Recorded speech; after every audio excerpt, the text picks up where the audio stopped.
بسم اللہ الرحمن الرحیم من کان آخر کلامہ لا الہ الا اللہ دخل الجنہ۔ اللہ کے نبی صلی اللہ علیہ وسلم بیان فرماتے ہیں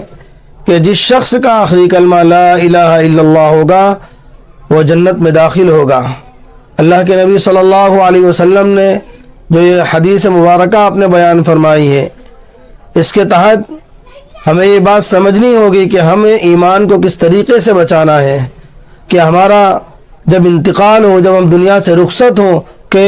تو ہماری زبان پر کلمہ لا الہ الا اللہ محمد الرسول اللہ کس طریقے سے جاری ہوگا، وہ ہمیں کیا عمل اپنانے ہوں گے، اور ہمیں اللہ تبارک و تعالیٰ نے جو ایمان کی دولت عطا فرمائی ہے، اس ایمان کو بچانے کے لیے ہمیں کیا محنت کرنی ہوگی۔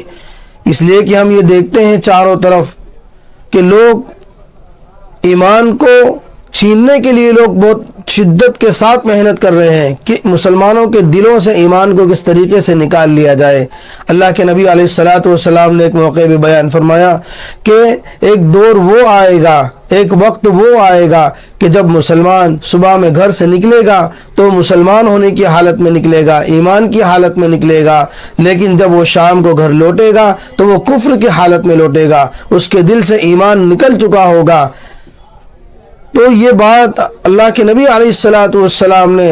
1450 سال پہلے آپ نے بیان فرمائی۔ آج ہم دیکھتے ہیں، آج ہم جس ماحول میں جی رہے ہیں، اللہ کے نبی صلی اللہ علیہ وسلم کی یہ حدیث ہم اس زمانے میں 100% صحیح ہوتے ہوئے دیکھ رہے ہیں۔ ہمارے سامنے بہت سے ایسے واقعات ہیں کہ جو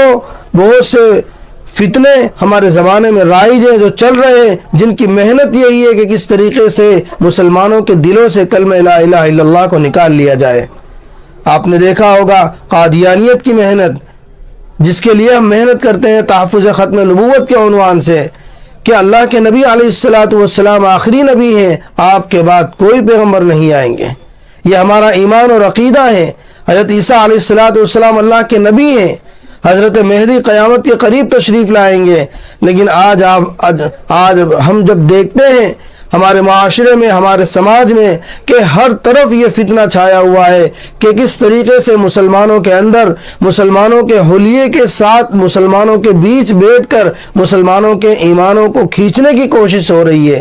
ہم یہ دیکھتے ہیں شکیل ابن حنیف، آپ نے نام سنا ہوگا، کہ جس نے حضرت مہدی ہونے کا دعویٰ کیا، جس نے حضرت عیسیٰ علیہ السلام ہونے کا دعویٰ کیا، کہ اس پر ہمارے علماء نے کفر کا فتویٰ لگایا، لیکن اس کی شناخت اور اس کے ماننے والے لوگ ہمارے درمیان میں اس طریقے سے محنت کر رہے ہیں کہ اگر ہم دیکھیں تو بہت سارے وہ مسلمان جو پڑھے لکھے مسلمان ہیں، ان کے درمیان وہ مکمل طور پر محنت کر رہے ہیں، اور ان کی محنت کے نتیجے ہم دیکھ رہے بہت سارے مسلمان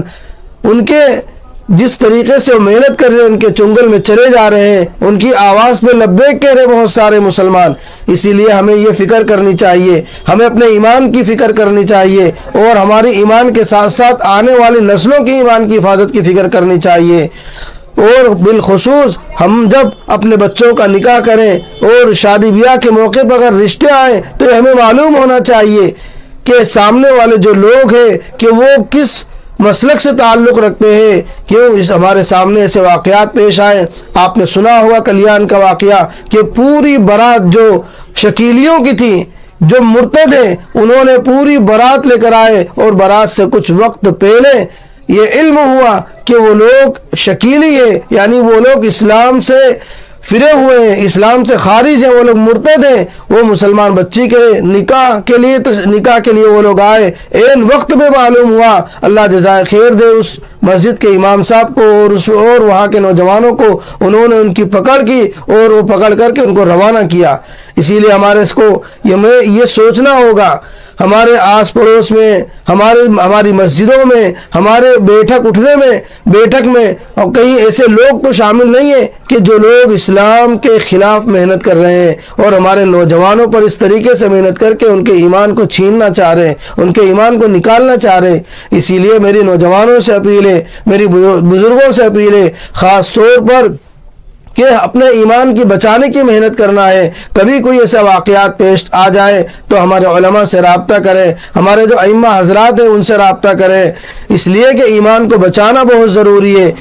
ارتداد کی لہریں چل رہی ہیں، ارتداد کی ہوائیں چل رہی ہیں، اگر ہم نے محنت نہیں کی، ایمان کو بچانے کی محنت نہیں کی، ایمان کو ہماری آنے والے نسلوں کے لیے ہم نے محنت نہیں کی، تو پھر اللہ تبارک و تعالیٰ ہی ہمارا محافظ ہے کہ ہم کس طریقے سے اپنے آنے والی نسلوں کو ایمان کو بچا سکے۔ یہ ہمیں محنت کرنی ہوگی۔ ہمیں اللہ کے نبی صلی اللہ علیہ وسلم آخری نبی ہیں، آپ آخری نبی ہیں، آپ کے بعد کوئی نبی نہیں آئیں گے۔ ہمیں نوجوانوں کو یہ بات معلوم ہونی چاہیے، اور نوجوان بچوں کو، بچیوں کو یہ بات معلوم ہونی چاہیے۔ جو شکیل ابن حنیف جو شخص ہے جس نے حضرت مہدی ہونے کا دعویٰ کیا، جس نے حضرت عیسیٰ علیہ السلام ہونے کا دعویٰ کیا، وہ شخص مرتد ہے، وہ شخص کافر ہے۔ کہ اگر کوئی اس کے ماننے والوں کو شکیل ہی کہتے ہیں، جو لوگ شکیل ابن حنیف کو ماننے والے ہیں، یعنی وہ لوگ اس بات کو مانتے ہیں کہ شکیل ابن حنیف نے جو دعویٰ کیا ہے اس کا دعویٰ صحیح ہے، تو جو اس بات کو عمل کرتے ہیں، جو اس بات کو مانتے ہیں، ان کو شکیل ہی کہتے ہیں۔ تو جتنے شکیلی ہیں وہ تمام لوگ اسلام سے خارج ہیں، وہ مرتد ہیں۔ اسی لیے ہمیں تمام نوجوانوں سے، یہ فتنہ بہت تیزی سے بڑھ رہا ہے، ہمارے آس پڑوس میں مسجدوں میں نماز پڑھ کے چلے جاتے ہیں، ہمیں معلوم نہیں ہوتا، ہماری بیٹھک میں شامل ہوتے ہیں، ہمیں معلوم نہیں ہوتا، ہمارے چوراہوں پہ نوجوانوں کے ساتھ چائے وغیرہ پیتے ہیں، ہمیں معلوم نہیں ہوتا۔ وہ لوگ خاموش محنت کر رہے ہیں۔ اس لیے میری نوجوانوں سے گزارش ہے، میری بزرگوں سے اپیل ہے، تمام لوگوں سے اپیل ہے کہ اس فتنے کا خاص طور پر دھیان رکھے، اور ایمان کو بچانے کے جو اعمال اللہ کے نبی علیہ الصلوۃ والسلام نے جو طریقے ہمیں دیے ہیں، ہم ان طریقوں کو اپنی زندگی میں اتارنے والے بنے۔ اگر ہم